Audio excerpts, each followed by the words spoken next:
So today, instead of an anime, I bring you an indie comic that is My Hero Academia meets Love After World Domination in the best way possible. And I know indie comics aren't for everyone, it's kind of a very niche thing, but I do think this one genuinely deserves a little bit of attention, so just hear me out. Relentlessly Bullied Hero is an indie comic by HeroDarkyDark, a creator who I've actually had on my channel for an interview before. And this project is all about that big titty goth girl life. Now, this project has pretty much been living rent-free in my head since I found out about it a few months back, and I have been more excited about this project than any other indie project that I have looked at so far. So the expectations were really high, probably unfairly high at some points. And well, I gotta say that even with that, HeroDarkyDark absolutely did not disappoint. Now, when I actually got to talk to him on my show, HeroDarkyDark told me that his plan for this series was more so to make something that is fun and enjoyable rather than trying to create some massive work of art that will last the ages. His goal was to make something that was good entertainment and not necessarily some deep philosophical story. And he delivered on that. It really does feel like I'm reading a shonen manga when I read this.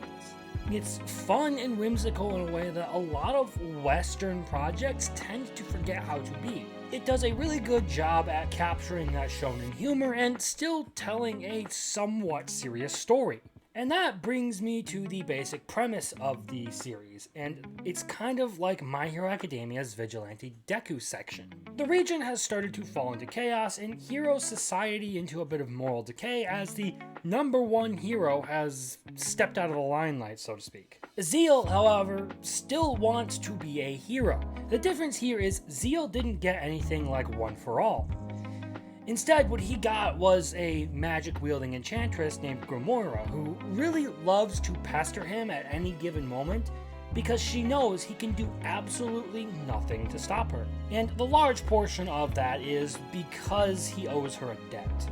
Now, Zeal does have the heart and powers of a hero, and you do see that heart shine through in small little things throughout the series. It's not even the big moments where he fights a villain that are the major showcase for that. However, he still lacks the skills and experience he needs in order to truly be that hero he wishes he was. Which means he unfortunately has to rely on Grimoira more than he would like. As far as characters go, I actually think they're pretty solid.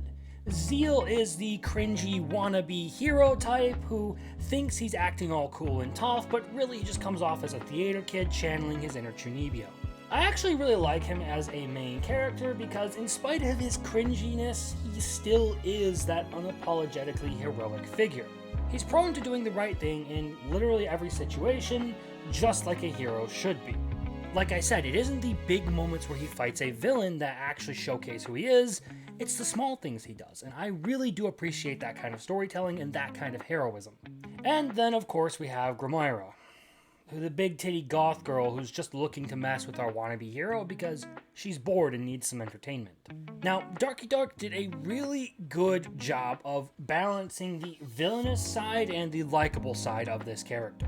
There are times where she genuinely feels menacing and evil, and there are other times where she just kind of feels like a selfish brat who's taking advantage of Zeal. And overall, that generally makes her feel more like a nuisance with great personalities than any sort of villain. It also helps that she doesn't seem interested in being particularly evil, but instead more so just her own self-satisfaction. Which is probably why she's perfectly okay with lending Zeal a hand in his heroing business so long as she gets something out of it that she wants, which can be favors ranging anywhere from him being her pack mule on a shopping trip to literally his beating heart. The fact of the matter of this story is that it really does feel like there's a good dynamic going between the two main characters, and it does feel like the seeds of a relationship. Which, while it's not directly talked about in the book, or the main storyline of the book anyway, it is very heavily implied through all the marketing material, through the bonus pages, and through some of the stuff that HeroDarkyDark says himself. And that's why I say that this also has a little bit of that love after world domination aspect to it. Because, well, if you don't know what that story is about, it's basically the Power Rangers, but the Red Ranger and the main villainess are both dating each other behind the scenes and trying to keep their relationship secret so that nobody finds out about it, because that would cause chaos. Overall, it is a very fun, very entertaining comic book. I dare say HeroDarkyDark cooked up something incredible with this one. The artist he got to work on this, Jose Dibu, did a fantastic job with the illustrations. The story and overall vibe reminds me of shonen manga in all of the best ways, and he genuinely succeeded in making a fantastic and fun indie comic. And just to glaze him a little bit more, I do gotta say that this is probably one of the best, if not the best, indie comic that I have ever read, especially for a first outing as a creator. It is a solid 8 out of 10 in my opinion.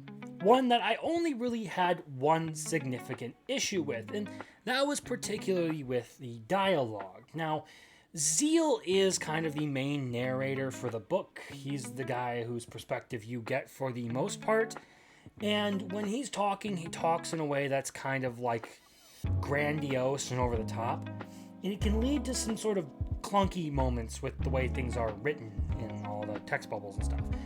It wasn't something egregious, something that ruined my enjoyment of the book. It was just something I noticed as one of the only really negative standouts to me. Overall, it's actually a pretty minor issue. The truth is, I had a big goofy smile plastered all over my face the whole time I was reading. And if you happen to get the chance to pick this up for yourself, like say someone mentioned that you could go over to Global Comics and pick up a PDF copy for about $7, or even read the first 10 to 15 pages for free to see if you're interested, I definitely recommend you do go do that. And if you want more news about what HeroDarkyDark is cooking up, well, you can find him on Twitter, where he's talking about all his projects and doing his indie comic stuff. I know he's gearing up for his next campaign, Storm Rail Riders, and is also trying to get Relentlessly Bullied Hero number 2 made, so that you can do that campaign later in the year. Regardless of what you're interested in here, he's definitely making more and has a bunch of plans to do a lot of other stories. So with that said, thank you all for your time. Thank you for giving me a listen or a watch.